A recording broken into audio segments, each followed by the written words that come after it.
So my self JB from study IQ। आज हम उन बच्चों से बात करेंगे जो इंटरव्यू के लिए जा रहे हैं और उनसे बात करेंगे इशू ऑफ बॉडी लैंग्वेज। और ये अपने आप में एक बहुत इम्पॉर्टेंट बात है भी जब भी आप इंटरव्यू देने जा रहे हैं तो आपकी बॉडी लैंग्वेज बहुत मैटर करती है। वो आपको सिलेक्ट होने में बहुत हेल्प कर सकती है। कैसे? एक तो जब आप इंटरव्यू देने जाएं, क्योंकि आपकी एग्ज़िट और आपकी एंट्री इंटरव्यू बोर्ड के सामने, ये दोनों ही बहुत ज़्यादा मैटर करती हैं। एक जब भी आप एंट्री करेंगे तो बहुत सारे बच्चे बहुत घबरा के जाएंगे भी पता नहीं क्या होने वाला है। ये सारी चीज़ें आपके चेहरे पे आ जाती हैं, जैसे बच्चे की स्लेट पे आ जाती हैं ना, तो वो सारा इंप्रेशन आ जाता है। तो फिर वो हमें सेलेक्ट क्यों करेंगे? जब भी आप जाएं, एंट्री लें तो चीयरफुल जाएं, एक विजेता की भांति जाएं। क्यों? क्योंकि आपने रिटन पास किया, पास करने के बाद आपका राइट बन गया भाई वो इंटरव्यू लेने वाले आपको बुलाएं। तो आप एक जेतू हैं, एक विनर हैं। तो उसी ढंग से आप इंटरव्यू के हॉल में एंटर करें, हौसले से। आपका कॉन्फिडेंस नज़र आना चाहिए, नॉट ओवर कॉन्फिडेंस, बस कॉन्फिडेंस। ओवर कॉन्फिडेंस और कॉन्फिडेंस में ये फ़र्क है। कॉन्फिडेंस जो है वो हर सिचुएशन को टैकल करने के लिए तैयार रहता है। ओवर कॉन्फिडेंस जो होता है वो सिचुएशन से केयरलेस होता है, उसे हम ओवर कॉन्फिडेंस कहेंगे। लेकिन आप तो जागरूक रहेंगे, आप सिचुएशन को भली भांति समझ रहे होंगे और उसी ढंग से आप इंटरव्यू के हॉल में एंटर करेंगे। आराम से वहाँ चीरफुली जाएं, आराम से वहाँ बैठें। जब वो बैठने को कहें विश करें, विश करने के बाद जब बैठने को कहें आप थैंक यू कहें। और बैठने के बाद अगर पैनल चाय पी रहा है, बहुत दफ़ा मेरे को बच्चों ने पूछा है भी अगर चाय पी रहा है तो कैसे करें? They offer tea to you, right? आप उसे एक बार इनकार करेंगे, ठीक है? अगर बहुत इंसिस्ट करें तब चाय लेनी है और चाय एक सिप भर के रख देनी है। नहीं, आपने पोलाइटली थैंक यू करना है। फिर एक सिचुएशन और आती है जिसमें बॉडी लैंग्वेज बच्चों की बिगड़ जाती है। वो ये है सिचुएशन, अगर हम जब एंटर कर रहे होते हैं तो वो अपनी बात पे पैनल वाले हंस रहे होते हैं, हमें लग रहा है वो हमारे पे हंस रहे हैं। एक ह्यूमन वीकनेस होती है, जब हमें लगेगा यार ये हमारे पे हंस रहा है तो हम थोड़े से डिमोरलाइज हो जाते हैं। वहाँ डिमोरलाइज नहीं होना, ये भी उनका एक तरीका होगा आपको स्टडी करने का, आपकी कैपेबिलिटी, एबिलिटी को देखने का। क्योंकि वो देख रहे हैं, आपकी बॉडी लैंग्वेज से वो देख रहे हैं भी आप डिफरेंट सिचुएशंस में कैसे रिएक्ट करते हैं। क्योंकि हमें डिफरेंट टाइप के कस्टमरों से डील करना है, तो उन्हें अच्छे से सेटिस्फाई कर सकें और अपनी कंपोस्चर मेंटेन कर सकें, यही तो देखना है उन्होंने, इंटरव्यू लेने वालों ने, यही तो वो देख रहे हैं। तो आप अगर वो हंस भी रहे हैं तो आप पोलाइटली रहें। अगर वो आपको कोई बात सुनानी शुरू कर दें हंसी वाली, तो आपको जोर जोर से नहीं हंसना, आप मुस्कुरा सकते हैं, इससे ज़्यादा नहीं।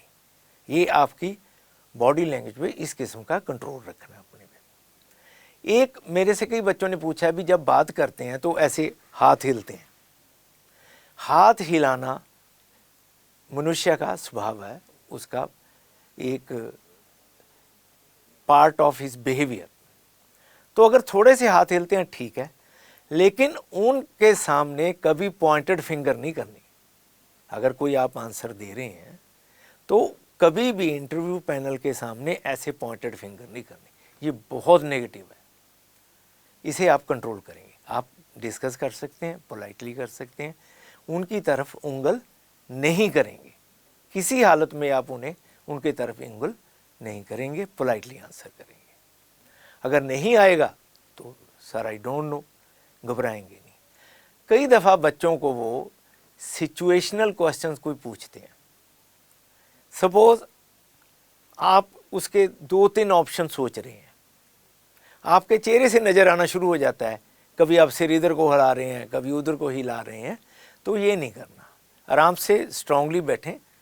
जो आपको ऑप्शन नज़र आ रही है, जो वो सिचुएशन थोड़ा टीडियस तो होगी जो आपको वो इंटरव्यू में डाल रहे हैं, इसमें तो कोई शक नहीं, तो उसे आराम से सोचने के बाद रिप्लाई करना है। घबराहट नहीं रखनी चेहरे पे। ग्रीम अपीयरेंस जो होगी आपकी वो अच्छी नहीं होती सिलेक्शन वाले कैंडिडेटों के लिए, जो एस्पिरेंट हैं बैंकर बनने के, तो उनके लिए ग्रीम अपीयरेंस नहीं अच्छी। एक अगर कई दफ़ा इतना घबरा जाते हैं हम इंटरव्यू में, हम अपने फीट टैपिंग करनी शुरू कर देते हैं, ये नहीं करना। इंटरव्यू के दौरान इतनी टेंशन हो जाती है हमारे पर, तो हम वो टैपिंग शुरू कर देते हैं, फुट टैपिंग शुरू कर देते हैं। ये काम बिल्कुल भी नहीं करना। या कई बच्चों को मैंने देखा है, वो उनकी आवाज़ बहुत स्लो हो जाती है, वो डाउन चली जाती है। डाउन होने नहीं देना, आराम से एक साथ बोलते रहना। एक और जो सबसे इम्पॉर्टेंट बात है मैं आपसे शेयर करना चाहता हूँ, वो ये है, जब इंटरव्यू ख़त्म हो, ठीक है ना, तो एब्रप्टली नहीं उठना, आराम से डिसेंसी से उठना है और थैंक यू कहना है, ठीक है। कई बच्चे मेरे से पूछते हैं भी अगर हाथ मिलाना चाहिए या नहीं मिलाना चाहिए। मैं सारी सिचुएशंस पे कर रहा हूँ जो प्रैक्टिकली जैसे होता है, एक्चुअल सिचुएशन लाइक बात कर रहे हैं हम। तो वहाँ अगर वो हाथ मिला रहे हैं पैनल वाले, तभी हमने हाथ मिलाना है, राइट फ्रेंड्स। तो अगर वो नहीं मिला रहे तो आप हाथ जोड़ के या विश करके वैसे आ सकते हैं। एक और इम्पॉर्टेंट बात जो मैं आपसे शेयर करना चाहता हूँ, कई दफ़ा बहुत तेज़ी से हम निकल जाते हैं बाहर, अपने दोस्तों से शेयर करना शुरू कर देते हैं क्या क्या पूछा गया। आप ये कभी ना भूलें, still you are under observation of panel. Panel जो इंटरव्यू पैनल है वो आपको ऑब्जर्व कर रहा है। ये ना सोचें भी आपकी इंटरव्यू होगी, छुट्टी होगी, चल कोई बात नहीं, बिल्कुल भी आप उसे वहाँ से निकल जाएं, उस एरिया से, और कोई डिस्कशन इंटरव्यू के बारे में किसी से ना करें। और सबसे इम्पॉर्टेंट, इंटरव्यू के दौरान जब इंटरव्यू कंडक्ट की जा रही है, कभी ना ये सोचें भी आप रिजेक्ट होंगे, आया कि आप सिलेक्ट होंगे, इस तरह की बातें वहाँ बिल्कुल भी नहीं सोचनी। सब भगवान पे सोच दें, उसी ने फैसला करना होता है। तो आप ये बिल्कुल भी दिल में ना करें, आप अपना परफॉर्म करने की कोशिश करें। Thank you very much friends, wish all the best.